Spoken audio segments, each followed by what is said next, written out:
कर लेंगे अब इतनी गर्मी में। देखो देखो ज़रा फटाफट से काम सुन लीजिए ज़रा ध्यान से। पार्टनरशिप एक्ट रिवाइज़ करना है हमको पूरा का पूरा, जिसमें पार्टनरशिप एक्ट रिवाइज़ करने से पहले आपको जो चीज़ ज़रूरी है वो है आपका एग्ज़ाम पैटर्न। बताइए कितने मार्क्स का आता है आपके एग्ज़ाम में, जल्दी से बताइए कि आपके एग्ज़ाम में ये कितने मार्क्स का आता है। 16 मार्क्स का। कितने मार्क्स का? 16 मार्क्स। तो पार्टनरशिप को हल्के में ना लें, पहली चीज़ तो। अब आप डिसाइड करेंगे कि आपके एग्जाम में आप इसे 10 मार्क्स के लिए ट्राई करने वाले हैं, 12 मार्क्स के लिए ट्राई करने वाले हैं, या 16 मार्क्स के लिए ट्राई करने वाले, वो डिपेंड करेगा। अच्छी चीज़ इसकी ये है कि अगर कोई बच्चा छोड़ के जाना चाहे तो फर्स्ट क्वेश्चन में इसमें परेशानी नहीं आती, लेकिन इसकी जो वेटेज है as compared to other act, जैसे हमने कंपनीज एक्ट का देखा था, कितना था? 12 से 13 सारे अटेम्प्ट करोगे तब भी, लेकिन इसमें कितना है? 16। क्या ये बात? अब वो कैसे पता चलेगा आपको? ये देखिए, पहला जो क्वेश्चन आएगा वो इसका थर्ड का ए पार्ट होगा, और कितने मार्क्स का आएगा? 6 नंबर।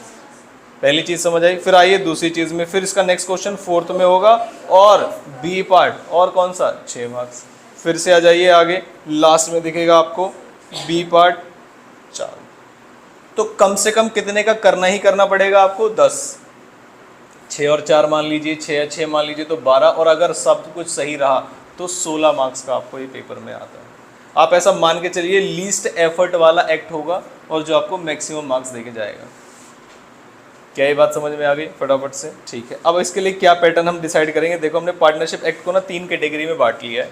ऐसी कैटेगरी जो उनकी ऑल टाइम फेवरेट है, ऐसी कैटेगरी की जो उनकी ऑल टाइम फेवरेट तो नहीं है लेकिन इसमें से क्वेश्चन पूछे जाते हैं, और तीसरी कैटेगरी जो है वो ट्रिकी क्वेश्चंस की, जो एग्जाम में पूछे गए थे और उनके थोड़े से आंसर्स अटपटे थे, जिनके हमने आंसर्स ऑलरेडी लिखे हुए हैं, वो आपने भी लिख रखे होंगे, चाहे वो मोड ऑफ सेटलमेंट वाले हो या और भी कोई हो, वो सब हमने लिखे हुए हैं। तो हमारे आंसर राइटिंग में बहुत ज़्यादा दिक्कत नहीं आने वाली है, तो हमें इस पैटर्न के हिसाब से चलना है। जो ये वाला पार्ट होगा हमारा ट्रिकी क्वेश्चंस वाला, वो जब हम क्वेश्चन पेपर को एनालाइज करेंगे, जैसे हमने कंपनीज एक्ट के किए थे एक ही दिन में आंसर राइटिंग के साथ, वो हम ये वाले टॉपिक्स उसी के साथ कवर करेंगे, क्योंकि क्वेश्चन में आए थे ये वाले पॉइंट। क्या ये बात समझ में आती है? तो हम जो स्टार्ट करेंगे वो कहाँ से करेंगे? यहाँ से, पार्टनरशिप एक्ट में, जिसके पहले एक बार सेक्शंस आपको याद करने लेते हैं। पहला सेक्शन कौन सा लिखा हुआ है? 19। क्या लिखा जाता था इसमें? Implied authorities of a partner, की आप पार्टनर की इम्प्लाइड अथॉरिटी में क्या क्या आता है। तो कौन कौन सी चीजें बताई गई, बताइए क्या क्या आता है या क्या क्या नहीं आता है। पहले क्या बताया गया कि implied authority of a partner does not include, बताइए, जो सेल और परचेज ऑफ इमूवेबल प्रॉपर्टी वाला था, open a bank account in his own, ऐसा कुछ पढ़ा था हमने, तो ये वाला टॉपिक यहाँ पर। उसके बाद नेक्स्ट कौन सा है? Partner by holding. क्या ये भी एग्जाम में पूछा जा चुका है? Answer is yes. इसके अंदर दोनों आते हैं, स्टॉपल वाला भी आता है। ठीक है। 29 कौन सा है? Rights of transfer. क्या मैं बोल दूँ, बहुत ऑल टाइम फेवरेट्स वाले टॉपिक्स हैं जो हम देखते जा रहे हैं। 30 कौन सा है? एडमिशन ऑफ अ पार्टनर, की अगर किसी पार्टनर का एडमिशन करेंगे तो क्या क्या होता है, किसी की कंसेंट लगेगी नहीं लगेगी, क्या चीज़ें हैं। हाँ जी, माइनर, सेक्शन नंबर 30। क्या हम कर सकते हैं माइनर को एडमिट कर सकते हैं एज अ पार्टनर? नो। तो इसलिए एडमिशन ऑफ अ पार्टनर ना लिख के हमने क्या लिखा है? Admission of minor. सेक्शन कौन सा है इसका? 30। सेक्शन 33 एक्सपल्जन, और 33 के साथ ही पढ़ा जाता है 33 सबसेक्शन 1, कौन सा? Test of good faith. फिर आगे कौन से वाले? 44। क्या ये वाला भी पूछा गया है एग्जाम में, और रिपीटेड टाइम्स में यही पूछा गया है, जिसमें विद ऑर्डर ऑफ फूट वाला, विदाउट वाला अभी तक नहीं आया, एक भी पेपर में नहीं आया। तो दोनों तरीके हैं इसके, या तो वो इंपॉर्टेंट ही नहीं है और आएगा ही नहीं, या फिर ये दोबारा से पूछा जाएगा आगे। 58 कौन सा है? रजिस्ट्रेशन, और 69 कौन सा है? Consequences for non registration. ये ऑल टाइम फेवरेट्स हैं, और प्लस इनके साथ सेक्शंस भी हैं, तो आपकी आंसर राइटिंग की क्वालिटी भी बढ़ जाएगी इससे। फटाफट अभी रिवाइज करेंगे तो आपको याद आ जाएगा। फिर आते हैं लेस इंपॉर्टेंट वाले पॉइंट पे। पहला कौन सा है? जैसे कि टाइप्स ऑफ पार्टनर पढ़ा था हमने, इसमें एक्टिव, स्लीपिंग वगैरह। नेक्स्ट कौन सा है? टाइप्स ऑफ पार्टनरशिप पढ़ा था हमने। पार्टनरशिप में कौन सा था? पार्टनरशिप एट विल, और पार्टनरशिप फॉर फिक्स टाइम, और उसके बाद जनरल पार्टनरशिप और पर्टिकुलर पार्टनरशिप, ये पढ़ा था ना हमने कैटेगरी बना के। उसके बाद कंसिक्वेंसेज ऑफ डिसोल्यूशन, अगर डिसोल्यूशन होता है तो क्या करना पड़ता है, नोटिस वगैरह का क्या केस है। नोटिस की रिक्वायरमेंट कब पड़ती है? तो हमने पढ़ा था नोटिस की रिक्वायरमेंट हर एक केस में पड़ती है, 3 चीज़ों को छोड़ के, डेथ, इंसॉल्वेंसी और डेथ के केस में जरूरत नहीं पड़ती है, इंसॉल्वेंसी के केस में जरूरत नहीं है, कोई पागला आ जाए, स्लीपिंग पार्टनर के केस में, स्लीपिंग पार्टनर का वैसे भी नहीं पता था लोगों को, तो उस वाले केस में नोटिस की रिक्वायरमेंट। और क्या इससे भी क्वेश्चन पूछे गए हैं? कि नोटिस जब दे दिया आपने, उसके आगे वाले एक्स के लिए लायबिलिटी नहीं रहती है, उससे पहले वाले एक्स के लिए लायबिलिटी रहती है। फिर आते हैं next, settlement of partnership account. ये हम क्वेश्चन आंसर की फॉर्म में ऑलरेडी लिख चुके हैं, आपके पास आंसर भी आ गया होगा तो वो देखेंगे। बाकी सारी ये वाली चीज़ें जो भी यहाँ पर लिखा हुआ वो हम कल देखेंगे, इसी में आ जाएगा। क्या चीज़? जी सेम ही है, सेम है, ये क्वेश्चन में आया हुआ है, वैसे इन जनरल थ्योरी में नहीं पूछा जाता है। तो इस वाले पार्ट को हम नीचे ट्रांसफर कर देंगे, बाकी ऊपर वाले पार्ट हम सारे रिवाइज कर चुके होंगे। कल क्वेश्चन आंसर देखेंगे और ख़त्म कर देंगे। 2 दिन हम लगाएंगे पार्टनरशिप एक्ट में भी। क्या ये बात समझ आती है आपको? तो अब हम रिवाइज करते हैं फटाफट से पार्टनरशिप एक्ट। ध्यान पूरा इधर, और कुछ चीज़ें मैं आपसे पूछता हुआ चलूँगा। क्या ट्रू टेस्ट ऑफ पार्टनरशिप का क्वेश्चन आता है? मल्टीपल टाइम्स पूछा गया है। और ट्रू टेस्ट ऑफ पार्टनरशिप में 3 ही चीज़ें पढ़ाई जाती हैं। एक आपके पास क्या होना चाहिए? एग्रीमेंट, दूसरा शेयरिंग ऑफ प्रॉफिट। और जब शेयरिंग ऑफ प्रॉफिट लिखा जाता है तो बता देते हैं कि ये कंक्लूसिव एविडेंस नहीं है, और जो कंक्लूसिव एविडेंस है वो क्या है? Mutual agency. म्यूचुअल एजेंसी का मतलब क्या होता है कि एक पार्टनर दूसरे पार्टनर के एक्ट के लिए लायबल होता है, या एक पार्टनर दूसरे पार्टनर के एक्ट और फर्म के एक्ट्स के लिए भी लायबल होता है। क्या मतलब होता है यहाँ पर? दोनों, क्योंकि एलएलपी में डिफरेंशिएट किया गया था। या पता है आपको कि एक पार्टनर फर्म के एक्ट के लिए तो लायबल होता है, लेकिन दूसरे पार्टनर्स के एक्ट के लिए लायबल नहीं होता। तो फटाफट से एक बार इसके लैंग्वेज को पढ़ लेते हैं। तो जब आपके एग्जाम में क्वेश्चन आएगा हमें सारे वर्ड्स वगैरह ध्यान से देखने। For determining the existence of partnership it is to be proved. पहला क्या होना चाहिए? There must be an agreement. दूसरा, to share profits of the business. और तीसरा, business carried on by all or any of them acting for all. इसी concept को क्या बोलते हैं? Mutual agency. ये बात समझ आती है आपको? फिर आते हैं एग्रीमेंट में। पहला पॉइंट है एग्रीमेंट का। ये पता तो है, सबको आता है, और 3 चीज़ें भी सबको पता है, लेकिन जो अंदर वाला कंटेंट है ज़्यादा याद नहीं रहता, क्योंकि उतना ज़्यादा ये रेलिवेंट नहीं है। पढ़िएगा ज़रा ध्यान से। Partnership is created by agreement and status. दूसरा, relation of partnership arises from contract and non from status. पहले उन्होंने कहा एग्रीमेंट और स्टेटस से ही बनती है, लेकिन जो पार्टनर का जो रिलेशन है वो कैसे पता चलेगा? एग्रीमेंट से। स्टेटस नहीं बताएगा आपको। क्या ये बात हम आपस में एग्रीमेंट करेंगे तो हम ही डिसाइड करेंगे ना कौन एक्टिव पार्टनर कौन स्लीपिंग पार्टनर। वो हमें पार्टनरशिप एक्ट या स्टेटस थोड़ी बताएगा हमारी पार्टनरशिप का कि किस पार्टनर का क्या शेयर होगा। आगे, HUF carrying on family business does not constitute partnership. ये इन्होंने पहले ही बता दिया कि एचयूएफ पार्टनरशिप नहीं होगा, उनके लिए सेपरेट एक्ट होता है और उसमें पार्टनर्स नहीं होते। उसमें क्या होते हैं? को पार्टनर्स होते हैं, और उसमें मेंबर्स होते हैं, और उसमें कर्ता वगैरह होता है, जो यहाँ पर कंसेप्ट नहीं। क्या एल्डेस्ट पार्टनर यहाँ पर जो है वो कर्ता वगैरह कुछ कंसेप्ट होता है? नहीं। सेकेंड पॉइंट कौन सा है? Sharing of profit. It is only a prima fascia evidence and not conclusive. ये कीवर्ड है इसका कि अगर आप बस प्रॉफिट शेयर कर रहे हैं, इसका मतलब ये नहीं आप पार्टनरशिप में हैं, आप किसी पर्टिकुलर चीज को करके भी उससे प्रॉफिट शेयर कर सकते हैं। However it is an essential element to constitute partnership. Conclusive तो नहीं है, लेकिन क्या है? Essential. Even a single participation in profits, क्या लिखा? मस्ट या may constitute partnership. For example, sharing of profits or gross return from house property by joint owners. कैसे पार्टनरशिप बोलेंगे? कैसे पार्टनरशिप बोलेंगे? नहीं बोलेंगे। ठीक है, ये जॉइंट ओनर्स का केस है। फिर इसमें एग्जांपल बताया कि अगर एक्सप्रेस एग्रीमेंट है तो सेक्शन 4 लग जाएगा, एक्सप्रेस एग्रीमेंट नहीं है तो सेक्शन 6 लग जाएगा, जो आपने भी पढ़ा हुआ है कि उसमें इक्वल रेशियो में बांट देते हैं। पढ़ा है अकाउंट्स में।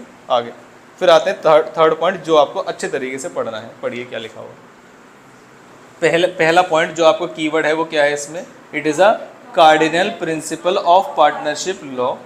इसके अकॉर्डिंग क्या होता है जरा बताइए फटाफट से। ईच पार्टनर कैरिंग ऑन क्या business is the principal as well as the agent of other partner. वो खुद प्रिंसिपल भी है और वो खुद ही एजेंट भी है दूसरे पार्टनर्स का। Acts of one partner done on behalf of firm binds all the other partner. एक पार्टनर ने जो भी एक्ट किए हैं किसके बिहाफ पे? फर्म के बिहाफ पे, उसमें सभी पार्टनर्स को बाइंड किया जाएगा। क्या ये बात समझ में? इसी को बोलते हैं कंक्लूसिव एविडेंस, क्योंकि existence of mutual agency is the true test of partnership. अगर आपके एग्जाम में आता है ये वाली लाइन लिखी आती है और लिखा जाता है कमेंट और 2 मार्क्स का है तो आप क्या लिखेंगे? सिर्फ म्यूचुअल एजेंसी। और 4 मार्क्स का है तो आप क्या लिखेंगे? पूरा पॉइंट। क्या ये बात समझ में आई? पक्का।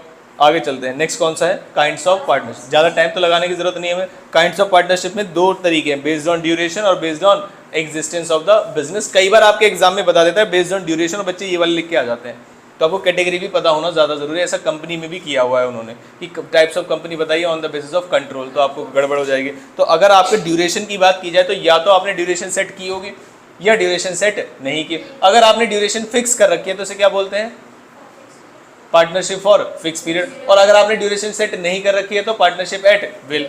पार्टनरशिप एट विल को जब डिफाइन किया जाता है तो क्या उसमें बताया जाता है कि अगर पार्टनरशिप फॉर फिक्स पीरियड है और फिक्स पीरियड एक्सपायर हो गया है और तुम तब भी पार्टनरशिप चला रहे हो तो उसे क्या बोलते हैं? Partnership at will. फटाफट से पढ़ लेते हैं इसको, देखिए।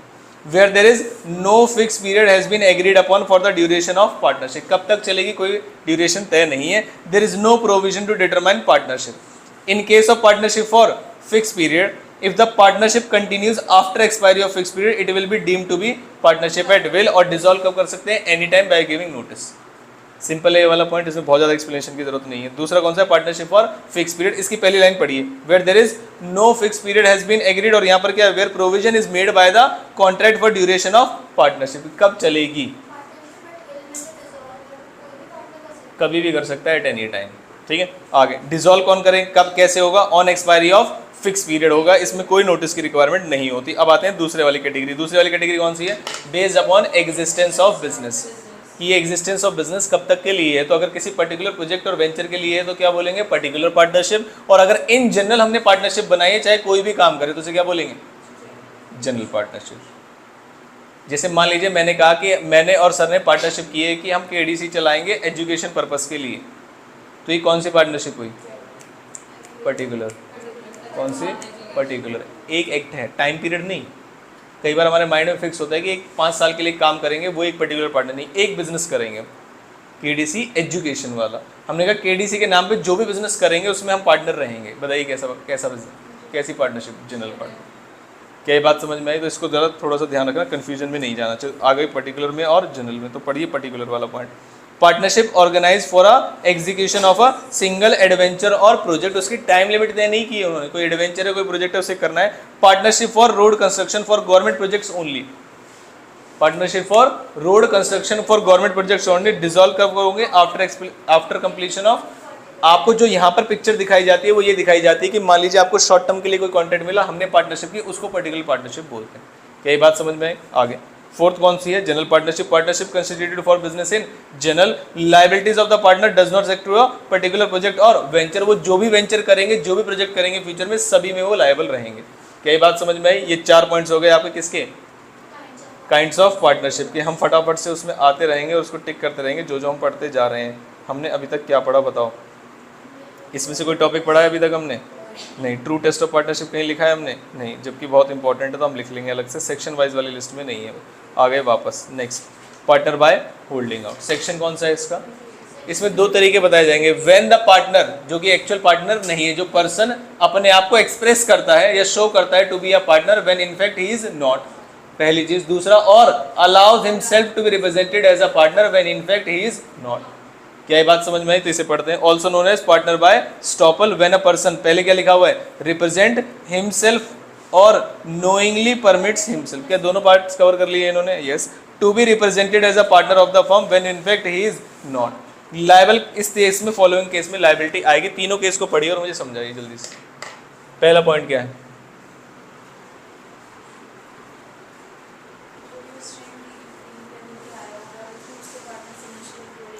पार्टनर समझ के। अगर मान लीजिए मैं आपको ऐसा बता रहा हूं कि मैं इस फर्म का पार्टनर हूं जबकि मैं नहीं हूं और यहाँ पर कोई व्यक्ति नहीं है, तो क्या उसके लिए भी लायबल रहूंगा मैं? Answer is no. तो पहली पार्ट तो person who believed him as a partner. दूसरा, on faith of such representation made by him has given credit on the.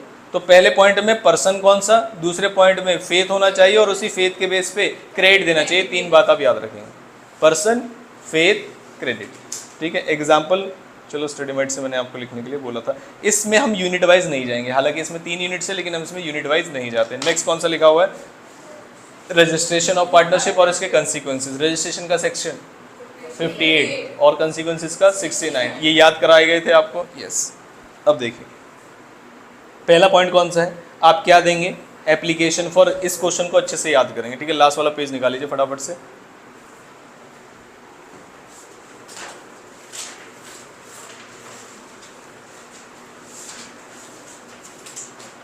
और क्वेश्चन आंसर को सही जगह पर लिखें, रफ में ना लिखें। जो भी आप क्वेश्चन आंसर प्रैक्टिस करें ताकि एग्जाम में आपको मिल जाए वो।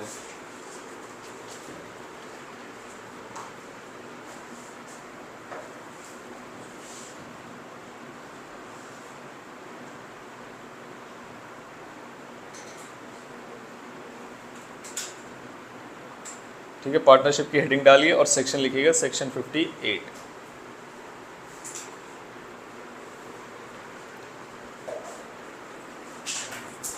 अभी तक 2 टॉपिक करे, बताओ कौन कौन से। पहला ट्रू टेस्ट ऑफ पार्टनरशिप, कितने पॉइंट्स है उसमें? 3। पहला कौन सा? एग्रीमेंट। दूसरा शेयर ऑफ प्रॉफिट और म्यूचुअल एजेंसी। एग्रीमेंट का की पॉइंट क्या है कि एग्रीमेंट से चलता है, कॉन्ट्रैक्ट से चलता है और स्टेटस से चलता है, जबकि पार्टनर का जो रिलेशन है वो किससे तय होता है? एग्रीमेंट से, ना कि स्टेटस। ये इसका कीवर्ड है। दूसरे का कीवर्ड क्या है? शेयरिंग ऑफ प्रॉफिट का, it is not a conclusive evidence, it is a prima fascia evidence. ठीक है। तीसरा कौन सा है? Mutual agency. उसमें हमें पता है कि जो ईच पार्टनर है, पहला ही पॉइंट क्या है? Cardinal principle of partnership law. और दूसरे पॉइंट में ईच पार्टनर के एक्ट के लिए बाकी के पार्टनर लायबल होते हैं, एजेंट भी होते हैं, प्रिंसिपल भी होते हैं। ये इनके कीवर्ड्स थे। नेक्स्ट कौन सा था? टाइप्स ऑफ पार्टनर्स या types of partnership. Types of partnership 2 चीज़ के बेसिस पे, पहला ड्यूरेशन, दूसरा एग्जिस्टेंस ऑफ बिजनेस। ड्यूरेशन के बेस पे कितनी है? 2, फॉर फिक्स पीरियड और एट विल। और उसके बाद इधर पर्टिकुलर और जनरल। क्या ये बात समझ में आई? ठीक। एप्लीकेशन फॉर रजिस्ट्रेशन देंगे हम सबसे पहले। बताइए एप्लीकेशन कौन देगा? फर्म। किसको देगी? रजिस्ट्रार ऑफ फर्म को। ROC नहीं बोलना है इसमें, ठीक है। टाइम क्या है? Any time. किसको देना है? Registrar of firm. और area in this business is situated, हर एक स्टेट का अलग होता है। अटैचमेंट्स लगानी है आपको किसके साथ? प्रेस्क्राइब्ड फॉर्म के साथ और प्रेस्क्राइब्ड फीस के साथ। इसके कंटेंट्स होंगे 4, ये याद रखने हैं आपको कि जब आप एप्लीकेशन दे रहे होते हैं तो आपको 4 चीज़ें पहले ही बता के चलनी होती है। सबसे पहली बात क्या बताओगे? फर्म का नाम। दूसरा, कहाँ से काम करोगे, कौन से पार्टनर्स हैं, कब से आएंगे और उनकी डिटेल्स क्या हैं। और लास्ट में तुम्हारी जो बिजनेस है, जो अभी हमने जो अभी कैटेगरी पढ़ी थी ना कि ये कौन सी वाली है, ये 4 चीज़ें आप बता दीजिए। पहली चीज़ पार्टनरशिप का नाम। दूसरा प्लेस, कहाँ से बिजनेस करोगे, किन लोगों के साथ बिजनेस करोगे, मतलब कौन? पार्टनर्स। और ये जो बिजनेस है कब तक चलेगा, इसका मतलब आप हमें इसका बेस बता दीजिए। फिक्स पीरियड है, विल है, जनरल है, पर्टिकुलर है, क्या है। ये 4 चीज़ें आपको एप्लीकेशन में ही बतानी पड़ेंगी। और जब पार्टनर्स के बारे में बताओगे तो पार्टनर्स के बारे में कितनी चीज़ें बताओगे? पढ़िए। डेट ऑफ जॉइनिंग और एड्रेस, यानी डिटेल्स उनकी, ठीक है। चलिए, ये कौन से वाले पॉइंट में था? पहला पॉइंट किस चीज़ का है? एप्लीकेशन। एप्लीकेशन कौन देगा? जिसको पार्टनरशिप रजिस्टर करानी है, यानी फॉर्म किसको देगी? रजिस्ट्रार को देगी। कैसे देगी? एनी, मतलब कब देगी? At any time. किस तरीके से? अटैचमेंट्स, प्रेस्क्राइब्ड फॉर्म, फीस, जिसका जो कंटेंट है उसके अंदर 4 चीज़ें हैं। पहला फर्म का नाम, दूसरा फर्म का प्लेस ऑफ बिजनेस, और जो दूसरा वाला प्लेस ऑफ बिजनेस है, तीसरा पार्टनर के बारे में डिटेल, उनकी डेट ऑफ ज्वाइनिंग क्या है, नेम क्या है, एड्रेस क्या है, ये सारी चीज़ें। चौथा ड्यूरेशन ऑफ बिजनेस। ये खत्म हो गया, पहला वाला पॉइंट है। बड़े ध्यान से देखेंगे, 6 नंबर में क्वेश्चन आता है। सेकंड पॉइंट क्या है? जो भी तुमने डिटेल दी है ऊपर, ये किसी की जोर जबरदस्ती या गैर रजामंदी के नहीं। क्या बात? इसके लिए क्या चाहिए हमें? Each partner signature along with verification in prescribed manner. अब वो मैनर आपको बता दिया जाएगा। सिग्नेचर प्लस उसका वेरिफिकेशन दोनों होने चाहिए। क्या ये बात समझ में आई? पक्का। जैसे मान लीजिए मैंने कहा कि आप लोगों ने साइन किए हो, तो क्या आपके साइन मिसयूज नहीं हो सकते? हो सकते हैं। Third point, firm name shall not, बताइए बिना पढ़े कि 2-3 वर्ड्स पुराने वाले याद है क्या? किंग, क्राउन, क्या होता है? क्राउन, सॉरी, क्राउन और रॉयल, एम्पायर, एम्प्रेस, क्वीन, ये सारे वर्ड्स हैं। और इसके बाद एक कैटेगरी ऑफ वर्ड्स ऐसी हैं, ऐसे वर्ड्स जो कि शो कर रहे हैं, एक्सप्रेस कर रहे हैं या तो सैंक्शन या अप्रूवल ऑफ सेंट्रल गवर्नमेंट या गवर्नमेंट। क्या ये बात समझ में? हालांकि आप ऐसे वर्ड्स को इस्तेमाल कर सकते हैं अगर आप प्रायर अप्रूवल ले ले। कौन सी गवर्नमेंट की? स्टेट गवर्नमेंट की, क्योंकि स्टेट में बिजनेस चला रहे हैं। क्या ये बात समझ में? ये तीसरा पॉइंट था, तो पढ़िए दोबारा से नाम। Crown, emperor, empress, empire, imperial, king, queen, royal, और लास्ट में लिख दीजिएगा एटसेट्रा। आपको सारे याद नहीं रहने और सारे होने भी नहीं चाहिए आगे। और वर्ड्स एक्सप्रेसिंग और इम्प्लाइंग द सैंक्शन और अप्रूवल और patronage of government except when the prior approval of state government in the return form has been obtained. और सेक्शन नंबर 58 हो गया आपका खत्म। पहला एप्लीकेशन, दूसरा सिग्नेचर प्लस वेरिफिकेशन, और तीसरा है 6 का आएगा नहीं वैसे, पर आ जाएगा तो इतना ही मैटर है। हम किसी का रजिस्ट्रेशन प्रोसेस थोड़ी बढ़ा सकते हैं, मान के चलिए 4 में ही आना चाहिए वैसे तो, ठीक है। क्या ये बात समझ में आई आपको? पक्का। ये कौन सा सेक्शन था? कौन सा सेक्शन था? 58। ठीक, तो हमने 2 सेक्शन वाली चीज़ें कर ली। पहला लिख लीजिए सेक्शन 58 और 28 लिख लीजिए जल्दी से। मुझे बताओगे जब हमने सेक्शन 28 पढ़ा तो वो क्या कहता था? When a person, not a partner, when a person express himself or allows himself to be expressed as a partner, when in fact he is not. Liable कब होगा? 3 केस में, पहला पर्सन, दूसरा फेथ, तीसरा क्रेडिट। ये keywords याद रखने हैं आप। ये आप मान के चलिएगा, ये तैयारी बच्चे 10 दिन 15 दिन पहले एग्जाम से पहले करते हैं कि मैंने पार्टनरशिप पढ़ी, अब रिवाइज कर रहे हैं और पेपर देने हैं। आप अभी कर रहे हैं तो पूरा फोकस अभी करना है। जैसे कई बार आप कंपनीज एक्ट का रिवीजन कर रहे हैं, क्वेश्चन लिखने, कुछ क्वेश्चन नहीं लिख पा रहे हो, सडनली सारा याद नहीं हो पा रहा है, तो उससे निराश ना हो। ये काम लास्ट में किया जाता है, पहले कर रहे हो और तब तक तो बहुत ज़्यादा चीज़ें ठीक ठाक हो जाएंगी। क्या ये बात समझ में? अभी आप ऐसा मान के चलिए कि अभी याद कर रहे हैं, तो जैसे मैं कीवर्ड्स पूछूँ तो आपको अभी बताने, अभी अगले 1 घंटे तक आपको क्या याद करना है? सिर्फ पार्टनरशिप याद करनी है और कोई टेंशन दिमाग में नहीं होनी चाहिए। क्या ये बात समझ में आई? ठीक है, फिर आते हैं कंसिक्वेंसेस फॉर नॉन रजिस्ट्रेशन। ये सबसे फेवरेट वाला पॉइंट है। क्या ये बात समझ में आई? इसका सेक्शन लिख लीजिए पहले, सेक्शन 69। और मेरे हिसाब से सेक्शन वगैरह याद करने में कोई दिक्कत नहीं रही होगी आपको इस जर्नी के दौरान, है ना? अगर पता चल जाए कि याद करने हैं तो फिर हो ही जाते हैं।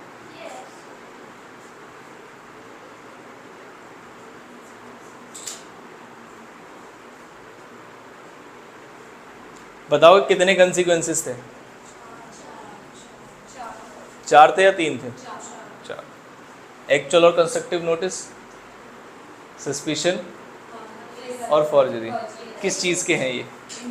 इंडोर मैनेजमेंट के एक्सेप्शन। तो कुछ पॉइंट्स ऐसे होते हैं जीवन में हमारे जो ऐसा लगता है एक्सेप्शंस में थे और ऐसे ही थे, तो 3 और 4 में डाउट आ जाता है कभी कभी। इसमें कितने पॉइंट्स हैं?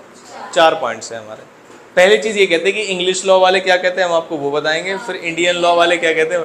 इंग्लिश लॉ ये कहते हैं कि भाई साहब पार्टनरशिप चलानी है तो आपको रजिस्ट्रेशन कराना ही पड़ेगा, और अगर नहीं कराओगे तो उसके लिए पेनल्टी है। और इंडिया वालों को सीधी बात समझ में आती नहीं है, तो उन्होंने लॉ भी उसी के हिसाब से बनाया। क्या रजिस्ट्रेशन कंपलसरी नहीं है और कोई पेनल्टी नहीं है।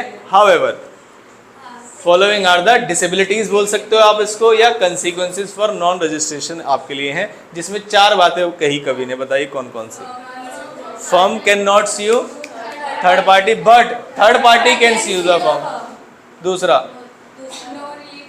दूसरा हो गया ना, मतलब firm can sue the third party and third party can sue the firm. हो गए 2 पॉइंट्स। तीसरा can not claim set off, the firm और partner can not claim set off from third party on any suit made by it या made to it, चाहे तुमने किया तुम्हारे पे किसी ने किया, except for the amount of rupees 100। ये 100 क्यों है जरा बताओ, इतना कम क्यों है? 1932 के हिसाब से 100 था और आज ये चुभ रहा है बहुत ज़्यादा क्योंकि चेंज नहीं कर रहे हैं। क्या ये बात समझ में आई? हाँ, इससे अच्छा उस समय लॉ सही था, या 100 को भी हटा ही लो तो ज़्यादा अच्छा है। डी पॉइंट, आपका जो एग्रीड पार्टनर है वो ना तो दूसरे पार्टनर्स को केस कर सकता है और ना ही फर्म को केस कर सकता है। क्या ये बात समझ में आई? ये ऐसी डिसेबिलिटीज हैं जो कि एक फर्म के ऊपर आ जाएगी अगर वो रजिस्टर्ड नहीं है तो। हालांकि मैंने आपको कुछ ऐसे पॉइंट्स बाद में लिखवाए थे कि अगर वो रजिस्टर्ड नहीं है तब भी वो कुछ काम कर सकते हैं। क्या लिखे हैं आपने नोट्स में? चेक करिए। जैसे कि डिसोल्यूशन के लिए आपको असेट्स और लायबिलिटीज को सेल आउट कराने के लिए, अपना शेयर मांगने के लिए, ये सारे काम आप कर सकते हैं। रियलाइजेशन ऑफ शेयर, वो फर्म के अकाउंट्स को, हाँ लिखा है नहीं लिखा? हाँ इसी में ही लिखा होगा, अलग से नहीं लिखा होगा, इसी में लिखवा दिया था वैसे तो नहीं। हाउएवर ये रहा, देखो अरे ये रहा इसी के अंदर। तुमने पेज पलटने शुरू कर दिए नालायक को, तुम्हें नोट्स नहीं पता कहाँ है। हाउएवर सच पर्सन में sue for, सच पर्सन का मतलब partners of unregistered firms can sue for dissolution of firms account, realisation of his share in the firms property. ये काम आप कर सकते हैं, इसमें कोई भी दिक्कत वाली बात नहीं। क्या ये बात समझ में? एक बार फटाफट से पढ़ लेते हैं इसको, हालांकि पढ़ने की जरूरत नहीं है। इंग्लिश लॉ में क्या है? रजिस्ट्रेशन कंपलसरी और पेनल्टी है फॉर नॉन रजिस्ट्रेशन। पार्टनरशिप में क्या है? Registration is not compulsory and there is no penalty for non. However section 69 gives rise to certain consequences और डिसेबिलिटी। दोनों ही वर्ड से एग्जाम में क्वेश्चन पूछा गया है, ठीक है। On the firms for non registration, जैसे कि अ फर्म और partner can not sue the third party. इसका दूसरा मतलब ये है only registered firm can sue the third party. क्या ये बात समझ में आई? And can file a suit against the third party for the breach of contract person filing suit entered in the register of the firm. Person का मतलब यहाँ पर है फर्म जो सूट फाइल कर रही है वो रजिस्टर ऑफ फर्म्स में शो होनी चाहिए, क्योंकि वो रजिस्ट्रेशन की बात होती है, तभी वो कर पाएगी, अदरवाइज नहीं। अंदर वाला कंटेंट आप आराम से लिख सकते हैं अपने तरीके से, उसमें कोई परेशानी वाली बात नहीं। दूसरा वाला पॉइंट क्या, no relief of partner of set off. हालांकि हम पहले थर्ड पहले पढ़ते हैं। Agreed partner third party can sue the firm. हम बाहर वालों को स्यू नहीं कर पाएंगे, लेकिन बाहर वाले हमें। इन case of unregistered firm an action can be brought against the firm by the third party. किसी भी तरीके से वर्ड्स में आप इसे लिख सकते हैं। सजेशन यही है कि यही वर्ड्स लिखें। फिर उसके बाद no relief of partners for set off. अच्छा, सेट ऑफ की नौबत कब आएगी बताइए? जब हमने केस किया होगा या हमारे ऊपर केस हुआ होगा। किसी भी केस में आ सकती है, बस ड्यू दोनों की तरफ से होना चाहिए। कॉन्ट्रा एंट्री पड़ी कभी? कॉन्ट्रा एंट्री बताना जरा क्या होती है? वो कॉन्ट्रा होती है, तो वो कौन सी एंट्री होती है जिससे पैसे लेने भी थे और देने भी थे? Adjustment entry. राम से पैसे लेने भी थे और राम को पैसे देने थे।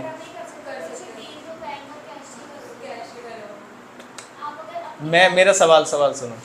मुझे राम से 5,000 रुपये लेने हैं और मुझे राम से 5,000 रुपये, राम को 5,000 रुपये देने हैं। एंट्री क्या करूँगा?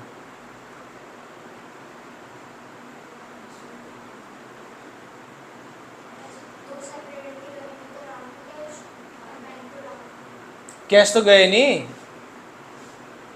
हम तो एडजस्टमेंट चाहते हैं आपसे। राम मेरा डेटर, मैं राम का क्रेडिटर।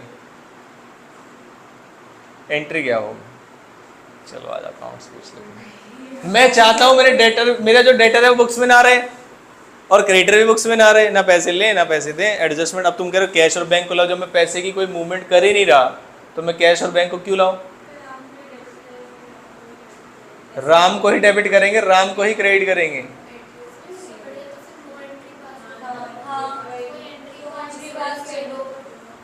एंट्री पास होगी। अगर वो डेटर्स में होगा तो राम के नाम से तो नहीं होगा।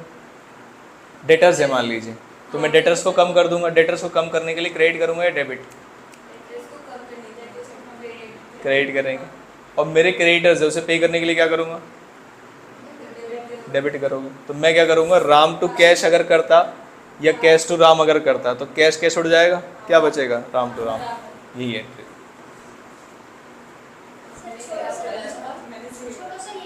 यही पढ़ लेते हैं। अच्छा, वापस if the third party file a suit against the firm neither the firm nor the partners can claim set of. क्या हम भी केस कर सकते हैं उनके ऊपर? नहीं, हम तो कर ही नहीं सकते ना। तो ये केस कब आएगा? जब हम केस कर रहे हैं, जब वो केस कर रहे हैं। आप बताओगे बस। ये सिचुएशन कब अराइज होगी सेट ऑफ की? जब मैं उनसे पैसे मांग रहा हूं या वो मुझसे पैसे मांग रहे हैं। पढ़ के मत बताओ।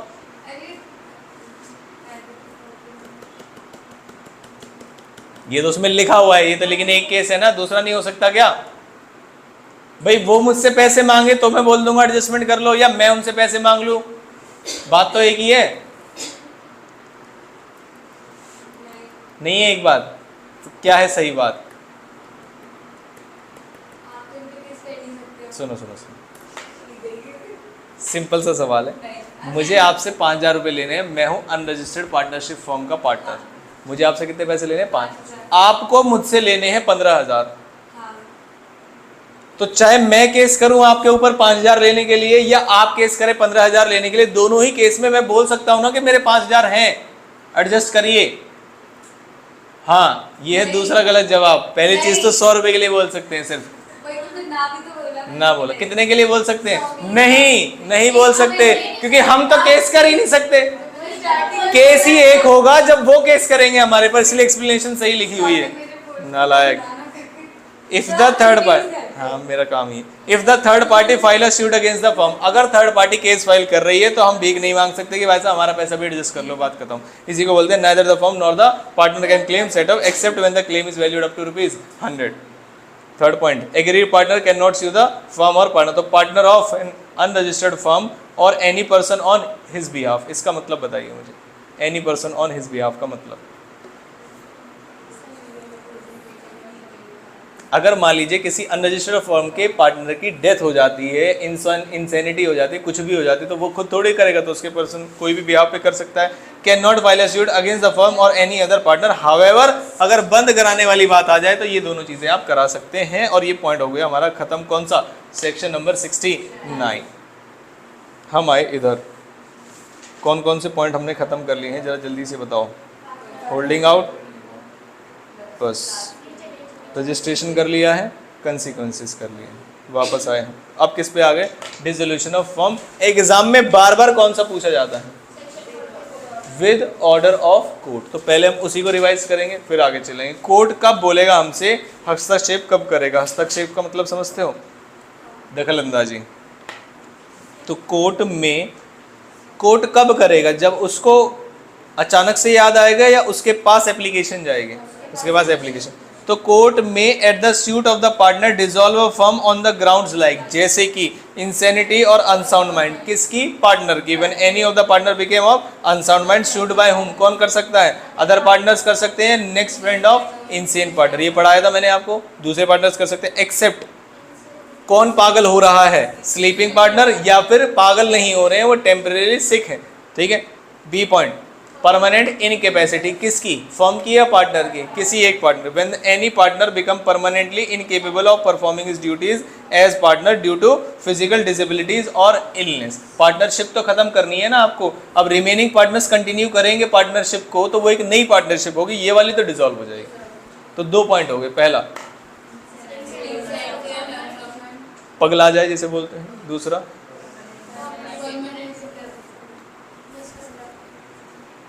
सी पॉइंट कौन सा है? मिसकंडक्ट। कैसा? ऐसा काम जो वो फर्म के बिहाफ पे कर रहा है और फर्म के बिजनेस को वो एडवर्सली इंपैक्ट कर रहा है। इस केस में अगर अदर पार्टनर्स जाए, वो तो नहीं जाएगा ना, उसका नेक्स्ट फ्रेंड जाएगा। कौन जाएगा? अदर पार्टनर्स जाएंगे इसे बंद कराने के लिए। तो कोर्ट चाहे तो इसे करा सकता है। When any partner is found guilty of conduct which is likely to affect the business adversely, उसने अपनी बीवी का सर फोड़ दिया, बताइए क्या इस केस में पार्टनरशिप को बंद कराया जा सकता है? नो। क्यों? May not relate to conduct of business but affect the business। क्या ये वाला केस आपको लगता है इफेक्ट करेगा? आपको लगने से कुछ नहीं होता, वो कोर्ट डिसाइड करेगा। इन दोनों लाइनों का मतलब मुझे बताएंगे आप। दोनों लाइन को जब हम साथ में पढ़ेंगे तो इसका क्या कंक्लूजन निकलेगा?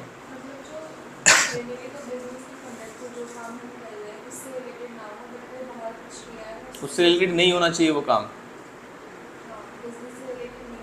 अगर बिजनेस से रिलेटेड हुआ तो इस केस में नहीं आएगा। अगर बिजनेस से रिलेटेड हुआ तो इस केस में नहीं आएगा। हाँ, इसी केस के अंदर आएगा ना। हाँ, तो उन्होंने कहा बिजनेस से रिलेटेड तो है ही, लेकिन अगर बिजनेस से रिलेटेड नहीं भी है और वो फर्म को अफेक्ट कर रहा है, क्या ये बात समझ में? तो भी आप इसे कर सकते हैं। बिल्कुल ठीक है। तो कोर्ट में का मतलब समझते हो? मस्ट क्यों नहीं बोल रहे हैं? कोर्ट को ऑर्डर नहीं कर सकते। तो कोर्ट में order for dissolution of the firm. क्या ये बात समझ में आई? पक्का। फिर आते हैं डी पॉइंट। डी पॉइंट क्या है? परसिस्टेंट ब्रीच ऑफ कॉन्ट्रैक्ट, जिसमें परसिस्टेंट वर्ड का मतलब क्या है? रेगुलर, कंटिन्यूअस आप कर रहे हैं, एक बार नहीं। क्योंकि छोटे मोटे ब्रीच तो एक बिजनेस का पार्ट होता है, उसके लिए आप डैमेजेस पे कर देते हैं। इसका मतलब एक व्यक्ति ने, एक पार्टनरशिप ने एक बार ब्रीच कर लिया और आप उसे बंद कर देंगे, ऐसे नहीं होता। ठीक है। व्हेन एनी पार्टनर विलफुली, पहली चीज क्या है? जानबूझकर और consistently commits breach of agreement. इस पूरी लाइन का मतलब समझाओ। या तो जानबूझ के कर रहा है या फिर अनजाने में कर रहा है, लेकिन लगातार कर रहा है। दोनों में फर्क है या नहीं? मैंने एक बच्चे से कहा तुमने होमवर्क क्यों नहीं किया? तो कह रहा नहीं कर पाया। तो ये है जानबूझ के। एक बच्चा कह रहा नहीं सर मैं भूल गया होमवर्क क्या था, और वो लगातार ऐसे ही कह रहा है 3 महीने से, मुझे पता ही नहीं था होमवर्क क्या था, मुझे पता ही नहीं था होमवर्क क्या था। दोनों ही केस में बंद करा दिया जाएगा। पहले दोनों मतलब समझ में आए आपको? आगे relating to management of affairs और कंडक्ट ऑफ बिजनेस। अब ये चीज इंपॉर्टेंट है इसमें, देखो मिसकंडक्ट में और परसिस्टेंट ब्रीच में यही डिफरेंस है। आप आउटसाइड द फर्म कुछ भी करिए, आप ब्रीच किसी भी चीज का, वो बस फर्म को इम्पैक्ट ना करे। ऊपर वाले केस में कह दिया कि अगर मिसकंडक्ट फर्म को इम्पैक्ट कर रहा होगा तो हम बात कर लेंगे। यहाँ पर सिर्फ एक ही बात की गई कि अगर आप ब्रीच कर रहे हैं तो फर्म से रिलेटेड कॉन्ट्रैक्ट में है, आपकी अदर पर्सनल लाइफ है, कितने भी ब्रीच करिए उससे हमें क्या लेना देना।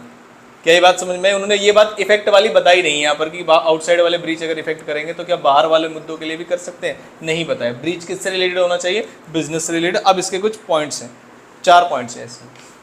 क्या बोलते हैं ब्रीच को? पहला एम्बेजलमेंट। एम्बेजलमेंट का मतलब हेरा फेरी कैश की।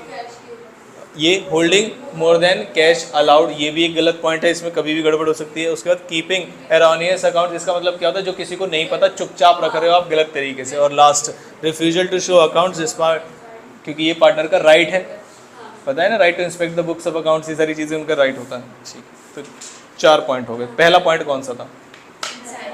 इंसैनिटी, या तो पगल आ जाए या सर फूट जाए। सर फूट जाने का मतलब फिजिकल इनकेपेबिलिटी या इनकेपेसिटी, वो सेकंड पॉइंट है। थर्ड है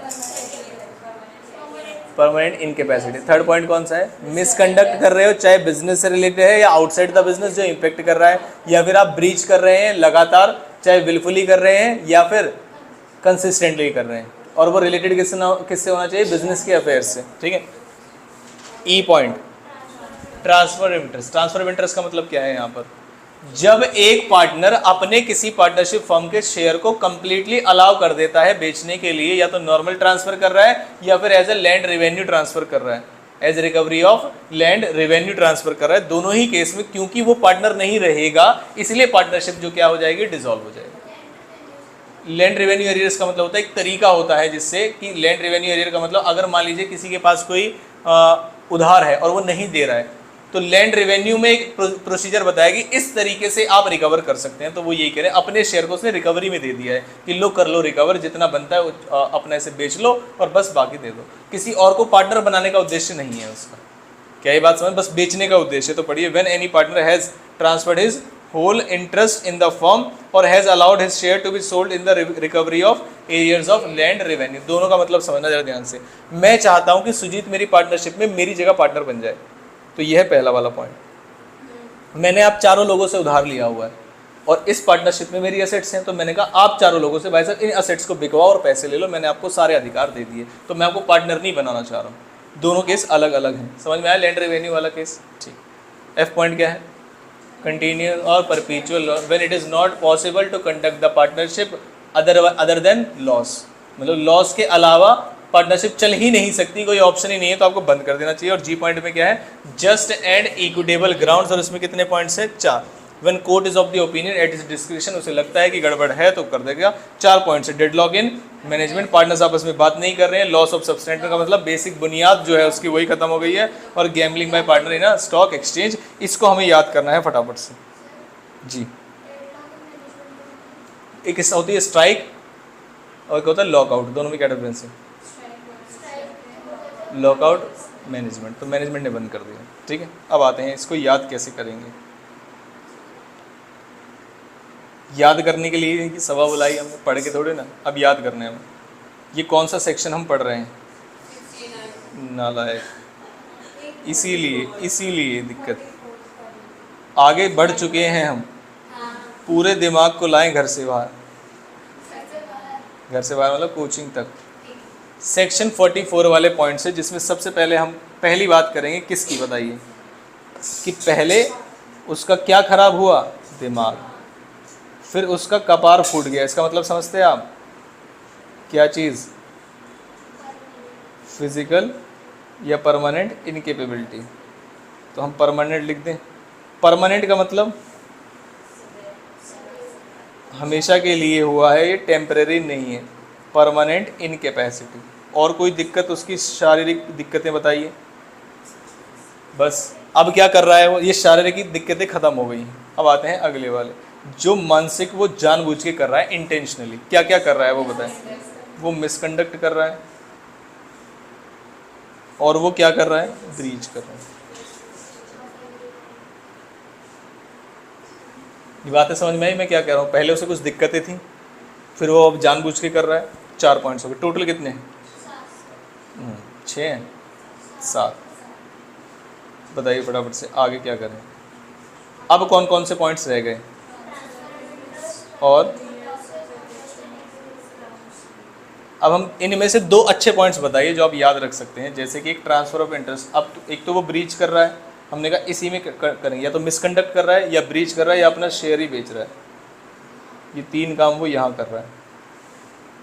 क्या ये बात समझ? अब ऐसे काम जिसका पार्टनर से लेना देना नहीं है, जैसे कि अब इसमें पार्टनर कुछ नहीं कर रहा, वो हो रहे हैं। क्या ये बात समझ में? तो क्या हो रहे हैं आपको? लगातार लॉसेज हो रहे हैं, या फिर जिसमें किसके पास पावर है? कोर्ट के पास। और कोर्ट के पास पावर्स में 2-3 पॉइंट्स है, उसे आप यहाँ पे बता देंगे कि क्या क्या हो सकता है। कि मैनेजमेंट बंद, पार्टनर्स आपस में बात नहीं कर रहे हैं। पार्टनर्स क्या कर रहे हैं? या तो आपस में बात नहीं कर रहे हैं या गैम्बलिंग कर रहे हैं, और या फिर जिस बुनियाद के लिए तुमने बनाया था वो ही खत्म हो गई है। ये एग्जाम्पल वाली फॉर्म में है, तो आप इसे एटसेट्रा के साथ लिख सकते हैं। जस्ट एन इक्विटेबल ग्राउंड, आपको बताने की जरूरत नहीं, कोर्ट को खुद पता है।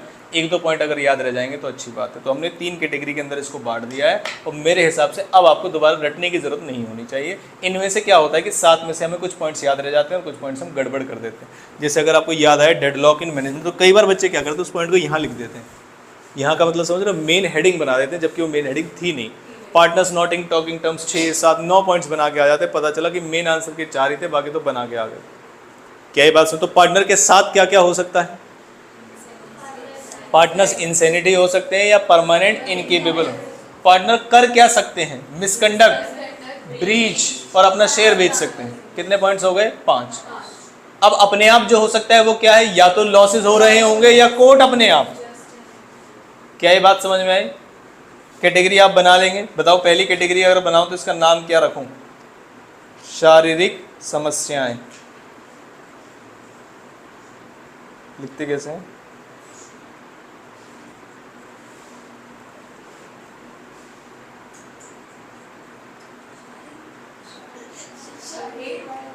एक और क्या आएगा? ऐसा हमारे यहाँ यही होता है। पहली दिक्कतें कौन सी हैं? शारीरिक समस्याएं। दूसरी जो कौन करेगा? दूसरी कौन करेगा? पार्टनर की करतूत। साइलेंट है। और ये होते हैं अपने आप।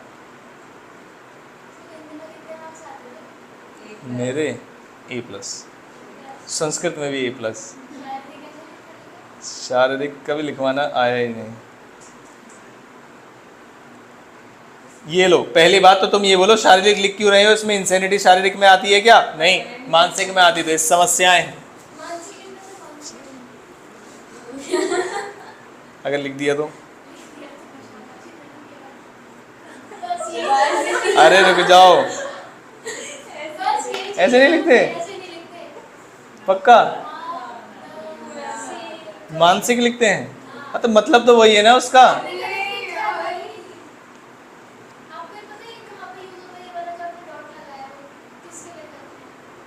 A1 खत्म। अगर मेरी लाइफ में वो कहीं आगे यूज़ हो रहा होता ना तो मैं उसे भी सुधार लेता। समझ गए? मुझे बस बताओ, सेक्शन 44 पे आ जाओ। सेक्शन 44 पे आ गए हम। किस पे? Dissolution of order of court पे। क्या ये बात समझ में आ गई? अब मैं एक बच्चे से पूछूंगा, बस 2 बच्चों से सारे पॉइंट्स पूछूंगा, आप बताएंगे सारे पॉइंट्स। है ही नहीं इसमें, नहीं है। इंसेनिटी को बोलो आप पहले। हाँ आगे बिल्कुल।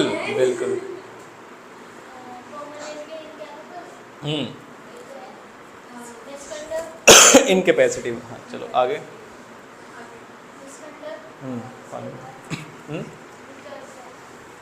क्या मिसकंडक्ट के बाद रुक जाओ? ब्रीच। कैसा ब्रीच?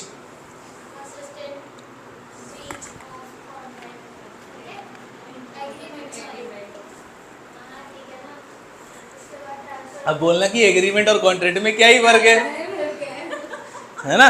चलो आगे चलो।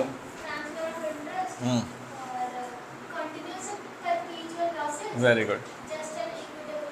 जी, तो आपने इस कहानी से क्या सीखा? कि जिनके अपने घर, आगे समझ जाओ। चलो 44 आ गए हम।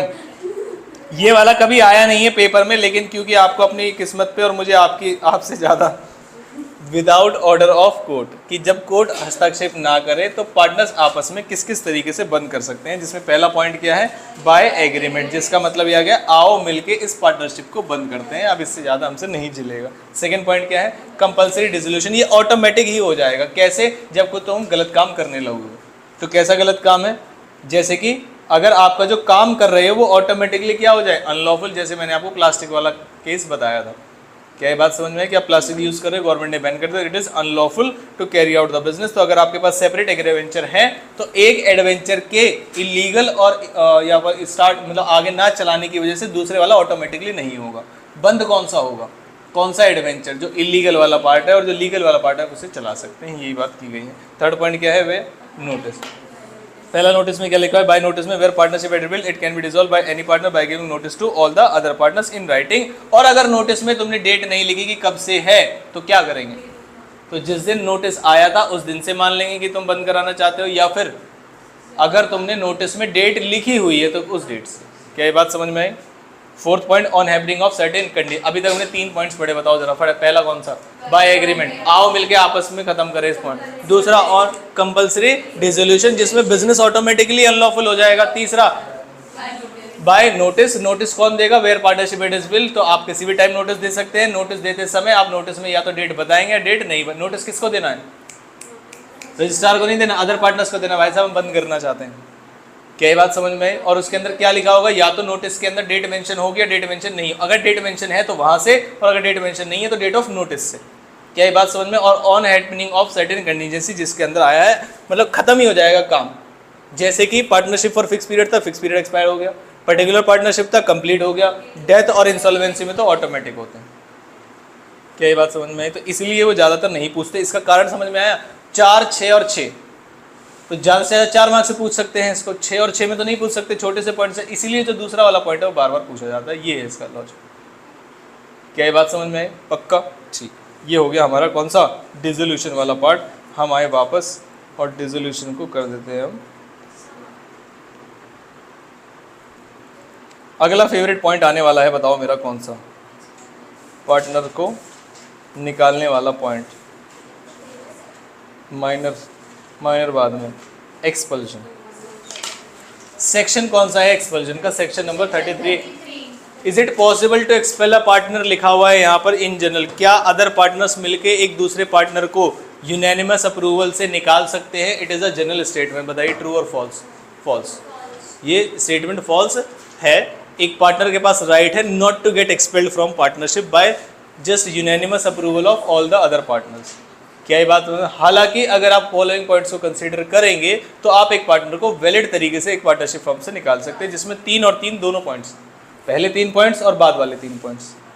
पहले 3 पॉइंट सेक्शन नंबर 33 के अंदर लिखे गए हैं कि अगर तुम पार्टनर को निकालना चाहते हो तो क्या तुमने ये अधिकार लिखा था एग्रीमेंट में। पहली चीज, क्या इस अधिकार को मेजॉरिटी ऑफ पार्टनर्स एक्सरसाइज कर रहे हैं। और तीसरा, जो ये तुम काम कर रहे हो ये गुड फेथ में कर रहे हो। ये सेक्शन नंबर 33 ने बताया। अधिकार था क्या इस अधिकार का मेजॉरिटी जो लोग यूज कर रहे हैं, और क्या ये गुड फेथ में है। फिर पूछा गया कि गुड फेथ क्या है, तो इसके भी कितने पॉइंट्स हैं, 3, कि जो तुम निकाल रहे हो फर्म के इंटरेस्ट में है। दूसरा, आप उस व्यक्ति को नोटिस देंगे निकालने से पहले। और तीसरा, reasonable opportunity of being heard. बड़े सिंपल से पॉइंट और ऐसे पूछा जाता है आपसे। और क्या केस स्टडी में भी पूछा गया है, लेडीज क्लब में wifes of the partners fought, एक को चोट आ गई और वो चाहते हैं निकाल दें तो क्या निकाल देंगे, नहीं। आंसर कैसे लिखेंगे, पहले हम पूरी बातें बताएंगे फिर आपकी बात सुनें। क्या ये बात समझ में आती है, पक्का। इसे तो रटने की जरूरत नहीं है, ये तो याद ही होगा। बताओ जरा, पहला पॉइंट,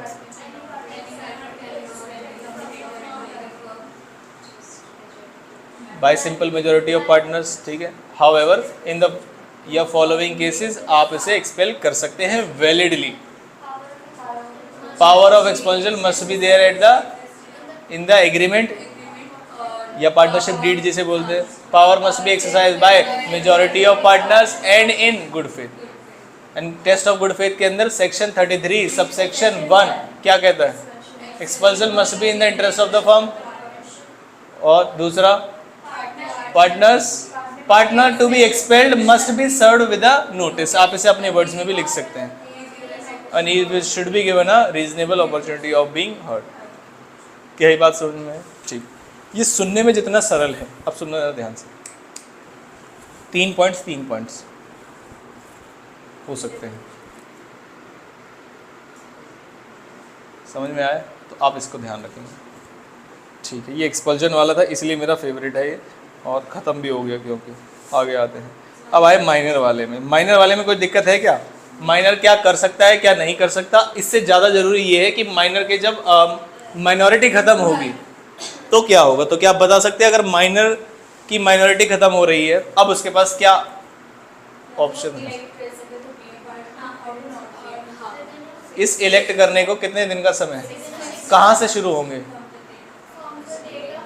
अटेनिंग मेजॉरिटी। इस 6 महीने के अंदर वो 2 काम कर सकता है, या तो पार्टनर बनने का नोटिस दे दे या पार्टनर ना बनने का नोटिस दे दे, या फिर कुछ ना दे। 3 ऑप्शन है। अगर वो नोटिस देता है बनने के लिए तो क्या रहेगा? पार्टनर। कुछ नहीं देता है तो भी क्या रहेगा? पार्टनर।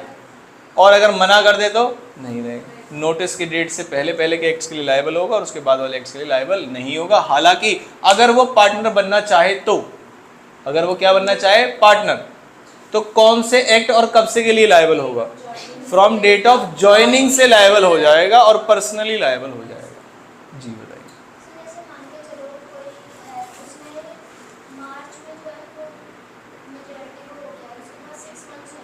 ठीक है,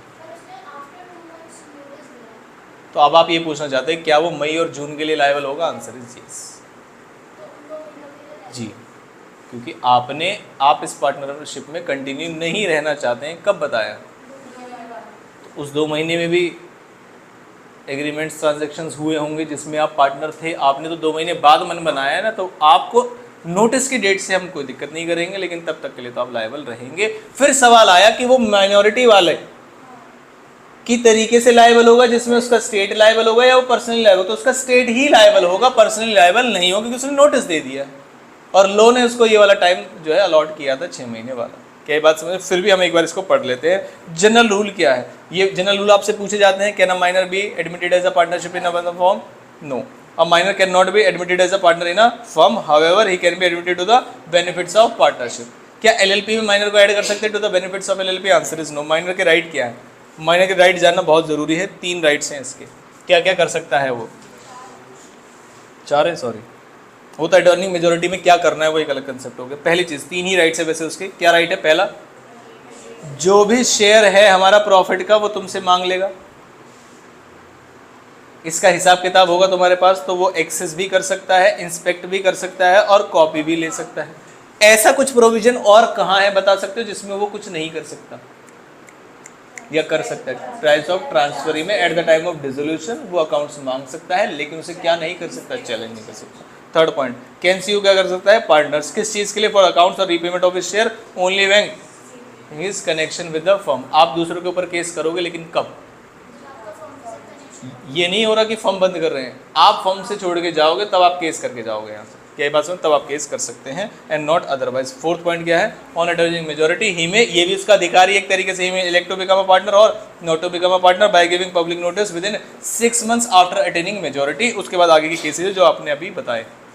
पहला केस क्या है? When he becomes a partner. Becomes a partner के कितने केस हैं? 2 केस। पहला case, either by electing to become a partner by giving public notice within 6 months or failure to give public notice within 6 months। ठीक है। उसके बाद पहली चीज, अगर वो बनता है पार्टनर तो क्या होगा? पर्सनली लायबल होगा। कौन से एक्ट के लिए? From the date he was admitted to the benefits of the partnership. और उसका जो शेयर वगैरह है वो क्या रहेगा? सेम। एक बार लिख के देखना पड़ेगा आपको, ये अलग से बता दिया मैंने आपको, ठीक है, बिना लिखे गड़बड़ हो जाएगी। When he elects not to become a partner तो क्या होगा? तो his rights and liability continue as those of minor up to date of notice. Clear हो गया ये वाला पॉइंट? माइनर की तरीके ही से ही उसके स्टेट लायबल होंगे। His share shall not be liable from any act done after the date of notice. आगे, he shall be entitled to sue the partners for his share of the property, वो तो चलेगा ही। और he shall give notice that at the time he has not to become a partner, he shall give notice to the, ठीक, public notice का मतलब register. Fourth point पढ़िए।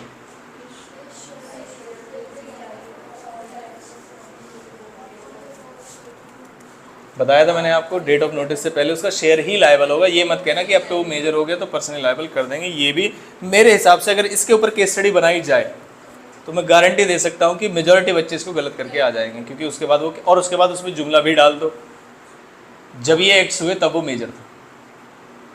ये line लिख दो बस, ठीक है, तो उससे गड़बड़ हो सकती है। कौन सा सेक्शन लिख लीजिए फटाफट से, कौन कौन से सेक्शन कर लिए हैं हमने। सेक्शन नंबर 30 कर लिया है हमने, 33 कर लिया है, 33 सब सेक्शन 1 कर लिया है, 44 तो कर ही लिया है, वो भी लिखो फटाफट से।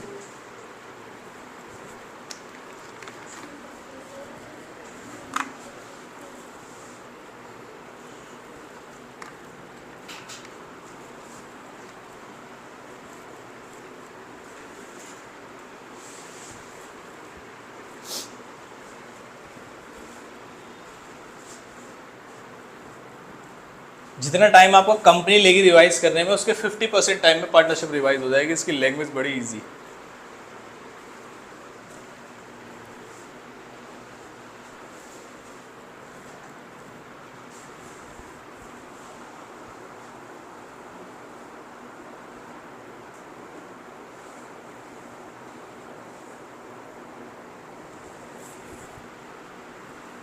लिख लिया?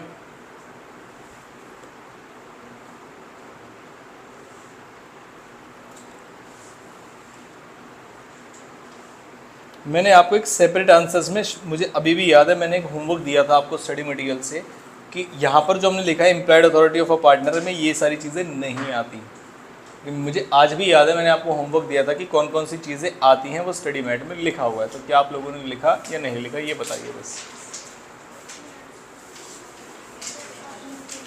फर्म के नाम पे आप उधार ले सकते हो, फर्म के भी आप पे कॉन्ट्रैक्ट कर सकते हो, एग्रीमेंट कर सकते हैं। नहीं नहीं,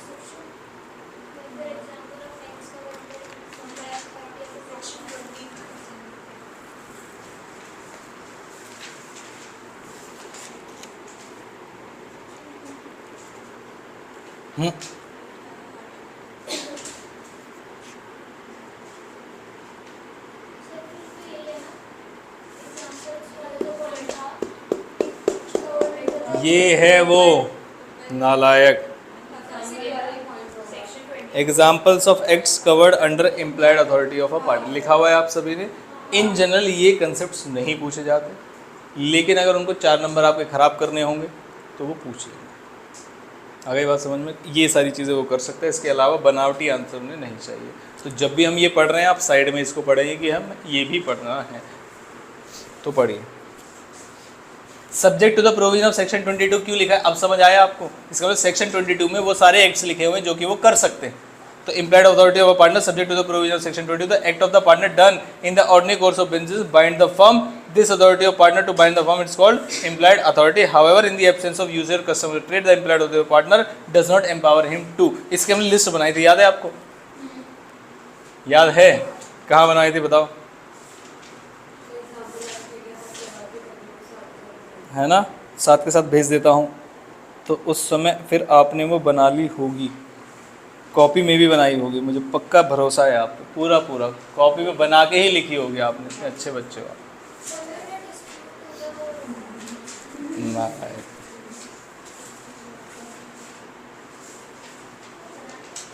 ये देखिए, क्या आपको दिखा?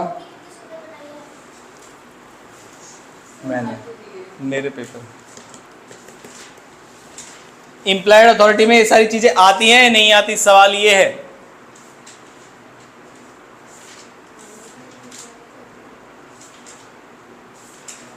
ये सारी चीजें वो कर सकता है। अब मुझे देख के मना कर रहे हो। तुमने लॉ मुझे शक्ल देखने के लिए पढ़ी थी क्या, कि मैं जो पूछूंगा उसमें मेरा क्या मतलब होगा? हाँ जी, इसका मतलब क्या है कि ये सारे वो एक्ट्स कर सकता है, नहीं कर सकता? कर सकता है सारे एक्ट्स।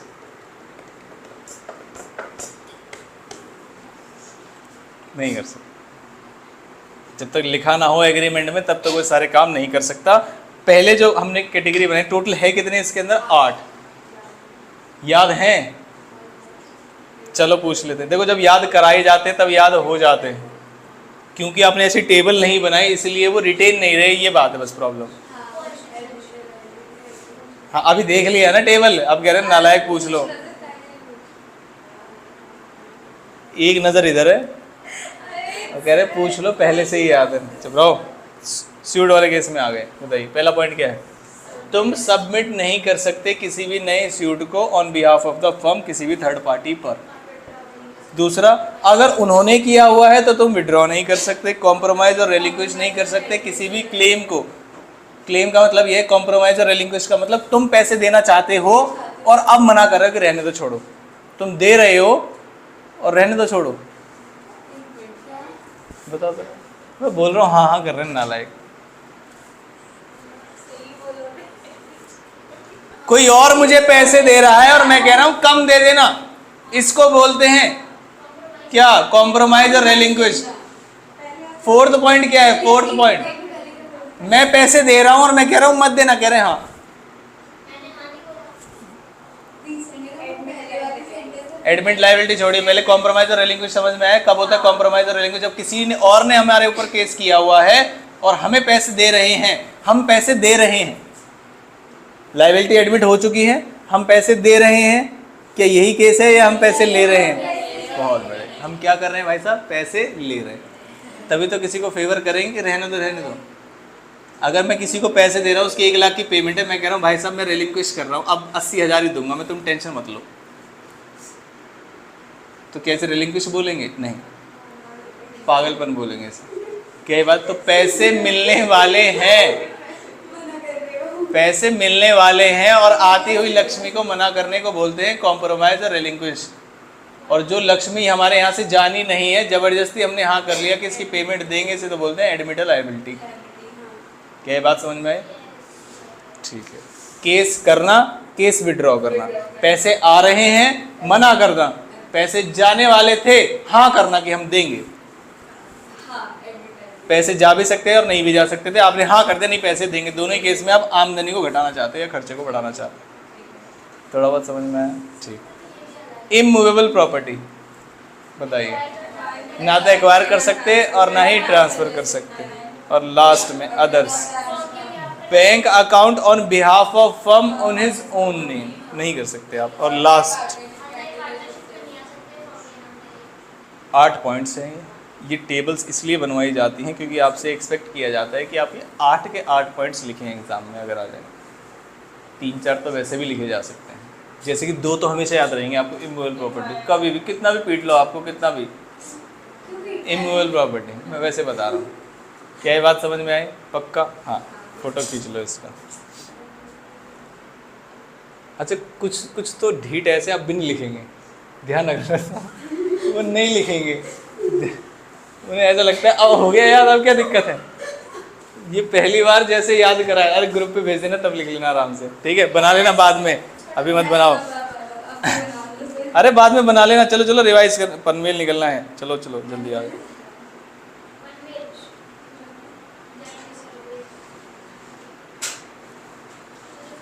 अब आगे नेक्स्ट सेक्शन पे। सेक्शन कौन सा है?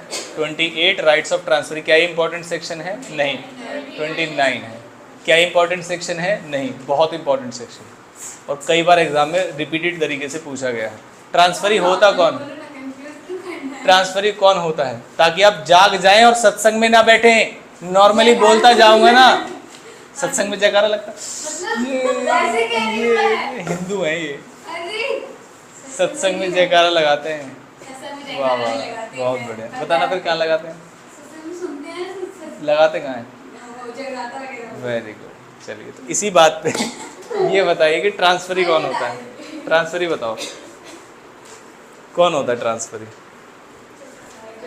एक सेकेंड। एक होता है ट्रांसफरर और एक होता है ट्रांसफरी।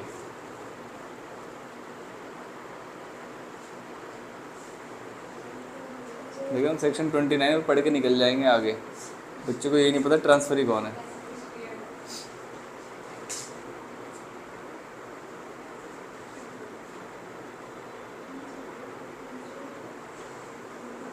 एक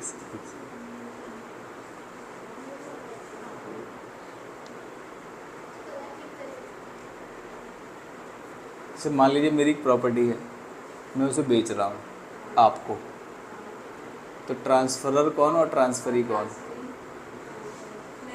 इतने कंसेप्ट्स खराब हैं, पता नहीं। उल्टा हो गया।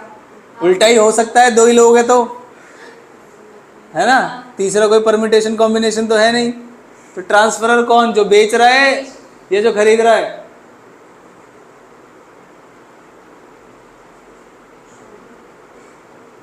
जो बेचता है उसे क्या बोलते हैं? ट्रांसफरर, और जो खरीदता है उसे बोलते हैं ट्रांसफरी। जी, तो पार्टनरशिप में कहां से आ गए अब आप समझाएंगे। ट्रांसफरी पार्टनरशिप, शेयर, पार्टनर का पार्टनरशिप में जो शेयर है वो उसकी एक असेट है। अगर वो किसी थर्ड पार्टी को बेचना चाहे तो इन जनरल वो नहीं बेच सकता। अगर वो बेचेगा तो पार्टनरशिप ही खत्म हो जाएगी। क्या ये बात समझ में आई? क्योंकि उसकी जगह अपने रिप्लेस तो कर नहीं सकता वो नया पार्टनर। तो क्या बेच सकता है? यस, बेच सकता है, उसकी just like any other property है। लेकिन बेचने के बाद जो ट्रांसफरी है उसको कुछ अधिकार नहीं दिए जाएंगे, थोड़े बहुत अधिकार है, उसके बारे में यहाँ पर लिखा गया है।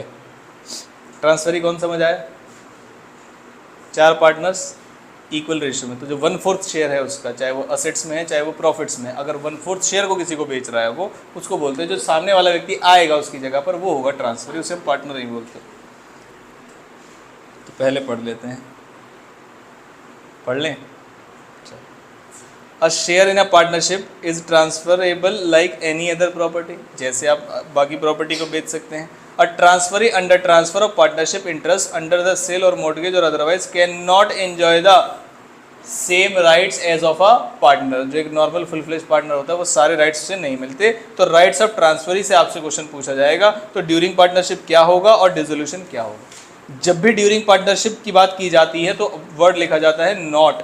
नॉट का मतलब ये वाले एक्ट्स जो हम लिख रहे हैं उसे वो नहीं कर पाएगा, जैसे कि interfere with the conducts of business, जो कि एक नॉर्मल पार्टनर कर सकता है। दूसरा, टू रिक्वायर अकाउंट्स, ये भी नॉर्मल पार्टनर कर सकता है। और to inspect the books of accounts, ये भी नॉर्मल पार्टनर कर सकता है। तो ट्रांसफरी ड्यूरिंग पार्टनरशिप ये 3 चीज़ें नहीं कर सकता।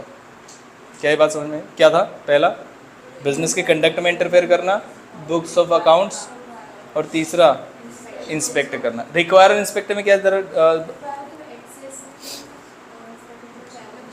चेक वगैरह करना। जैसे आप अपनी कॉपी जो है इंस्टीट्यूट से वो रिक्वायर कर सकते हैं, बस इंस्पेक्ट और चेक करोगे, और कहीं आपको उसमें डिस्क्रिपेंसी मिल गई और फिर उसमें कोर्ट में चले गए तो पहले तुम जेल जाओगे, क्योंकि आपने सेक्शन 39 सब सेक्शन 4 का क्लॉज साइन किया हुआ है during admission, I accept all the, ये चीज़। और उसमें ये था कि आप अपनी आंसर शीट को किसी दूसरे व्यक्ति को नहीं दिखाएं।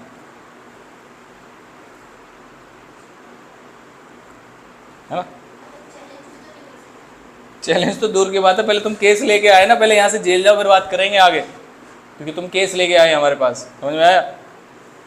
राइट, डिसोल्यूशन पे क्या होगा? तो डिसोल्यूशन पे 2 बातें हैं। To receive the share of the assets of the firm to which transfer, इसी दिन के लिए तो बेचा गया था कि भाई डिसोल्यूशन हो रहा है, आज असेट्स का बंटवारा हो रहा है, मैं 1/4 की लाइन में लगा हूं तो भाई साहब मुझे चाहिए। और for the purpose of ascertaining the share, वो क्या कर सकता है? Entitled to inspect and have the accounts from the date of dissolution. From the date of dissolution का क्या मतलब है यहाँ पर?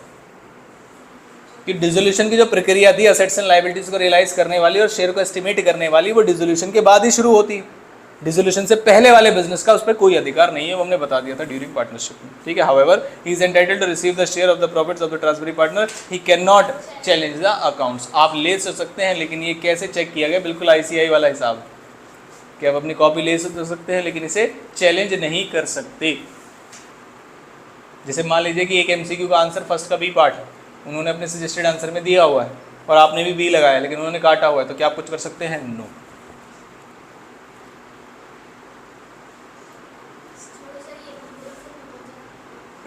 ये सब की ज़रूरत ना पड़े, इसलिए बहुत कुछ कराया जाता है आपको। क्या बात समझ में आई? तो वहाँ पे नौबत नहीं आती। 31 सेक्शन के बारे में कुछ लिखा गया, आप पढ़िए।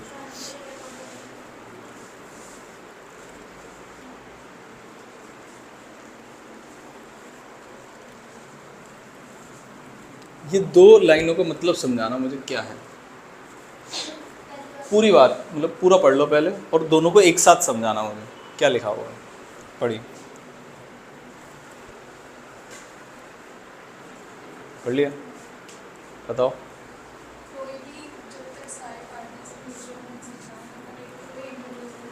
ये एक जनरल पॉइंट था जो सबको पता था। ठीक है,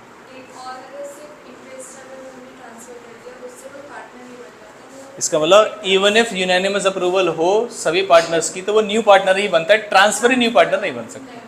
क्या बात समझ में आई?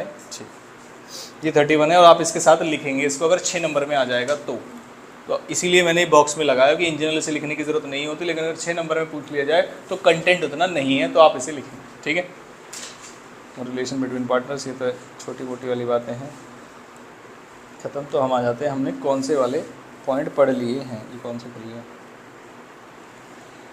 इधर आते हैं। क्या हमने इम्प्लाइड अथॉरिटीज़ पढ़ लिया है, rights of transferee, admission, expulsion, क्या हमने इंपॉर्टेंट वाले सारे टॉपिक्स देख लिए हैं। ठीक, अब आते हैं इंपॉर्टेंट। क्या हमने टाइप्स ऑफ पार्टनर देखा, नहीं, लेकिन टाइप्स ऑफ पार्टनरशिप देख लिया। कंसीक्वेंस ऑफ डिसोल्यूशन नहीं देखा हमने, वो आंसर की फॉर्म में देखेंगे उसको भी। नोटिस रिक्वायरमेंट को भी आंसर की फॉर्म में देखेंगे। सेटलमेंट ऑफ, ये सारी चीज़ें हम आंसर की फॉर्म में देखेंगे, जिसमें से एक आंसर की फॉर्म में हम नहीं देखेंगे, वो आज ही देखेंगे। वो क्या है, टाइप्स ऑफ पार्टनर्स। ये है हमारा आज का आखिरी टॉपिक, टाइप्स ऑफ पार्टनर्स। इस टाइप्स ऑफ पार्टनर्स के टॉपिक को पढ़ाने के लिए मैं एक टेबल बनवाता हूँ हमेशा बच्चों को, कि अगर आप इसे याद रख लेंगे तो आपको टाइप्स ऑफ पार्टनर्स हमेशा याद हो जाएंगे। इसके 5 पॉइंट्स हैं। पहली चीज़, जब तुम पार्टनर बने थे तो क्या तुम एग्रीमेंट में बने थे, कैपिटल लाए थे, ठीक है, पार्टिसिपेट करोगे नहीं करोगे, लायबल रहोगे और प्रॉफिट शेयर करोगे या नहीं करोगे। 5 पॉइंट्स हैं बस। जब आए थे पैसा लाए थे क्या, एग्रीमेंट करके आए थे क्या, हमारे बिजनेस में मतलब पार्टिसिपेट भी करोगे क्या, लायबल रहोगे क्या, और प्रॉफिट। तो लायबिलिटी तो सभी के केस में होगी, ये चीज़ तो ध्यान रखिएगा। एग्रीमेंट से भी सभी होते हैं पार्टनर बाय होल्डिंग आउट को छोड़ के, ये 2 रूल हैं इसके। बाकी अब आ जाइए, नाम से ही आप बता देंगे। जैसे कि कोई एक्टिव पार्टनर है तो सारी चीज़ें टिक, टिक का मतलब कैपिटल भी लाएगा, एग्रीमेंट में भी लिखा होगा, प्रॉफिट्स एंड लॉस भी शेयर करेगा, पार्टिसिपेट भी करेगा, लायबल भी रहेगा सभी के लिए। दूसरा, स्लीपिंग, एक पॉइंट हटा दीजिए बाकी सब वही, पार्टिसिपेशन हटा दीजिए बाकी सारी चीजें वही है। तीसरा पॉइंट, नॉमिनल पार्टनर क्या होता है, जरा ध्यान से सुनिए। होता क्या है पहले ये समझिए, एक ऐसा पार्टनर जो आपकी पार्टनरशिप चल रही है, मैंने कहा मेरा नाम इस्तेमाल करो बस, तुम्हें प्रॉफिट ही प्रॉफिट होगा। तुम आए मेरे पास इसलिए ताकि मेरा नाम जुड़ जाए आपकी पार्टनरशिप से, लोगों का भरोसा आ जाए। तो फिर आपने कहा सर प्रॉफिट में हिस्सा क्या लोगे, मैंने कहा मुझे प्रॉफिट से क्या लेना देना, मैं तो तुम्हें नाम दे रहा हूं, अब तुम चलाओ ना चलाओ तुम्हारी मर्जी है, मुझे रेम्यूनरेशन चाहिए। क्या ये बात समझ, इसका मतलब क्या मैं कैपिटल लाऊंगा, नो। क्या मैं एग्रीमेंट से बनूंगा, यस, एग्रीमेंट से तो बनूंगा ही मैं। उसके बाद क्या मैं पार्टिसिपेट करूंगा, नहीं। क्या मैं लायबल रहूंगा, यस। क्या मुझे प्रॉफिट एंड लॉस मिलेंगे, नो। क्या मिलेगी, रेम्यूनरेशन। हाँ, क्या ये बात समझ में आई। लास्ट कौन सा है, पार्टनर बाय होल्डिंग आउट, वो हम पढ़ चुके। क्या समझ में आया आपको टाइप्स ऑफ पार्टनरशिप, पक्का, ठीक।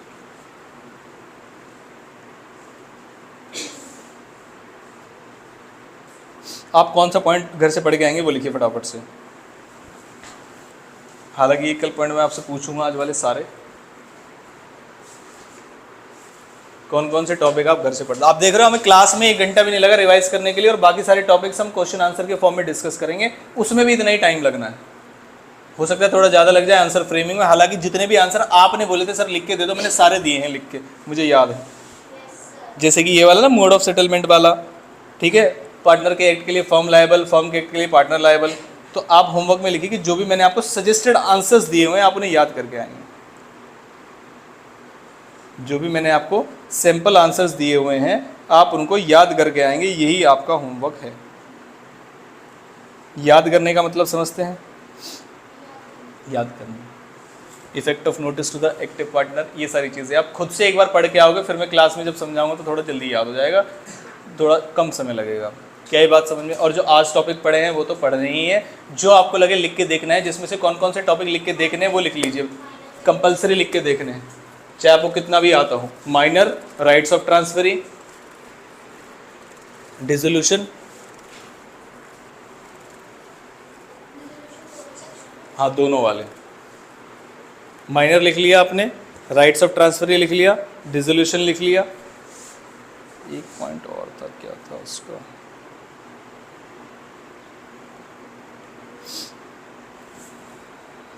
बाकी एक्सपल्जन वगैरह तो आप लिख ही लोगे। Yes, registration, registration and consequences,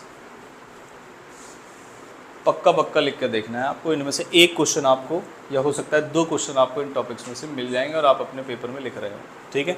ये बार बंद कर दीजिए उसको। कल हम थोड़ा ज़्यादा समय लगाएंगे क्योंकि इसमें ज़्यादा क्वेश्चंस जो हैं गड़बड़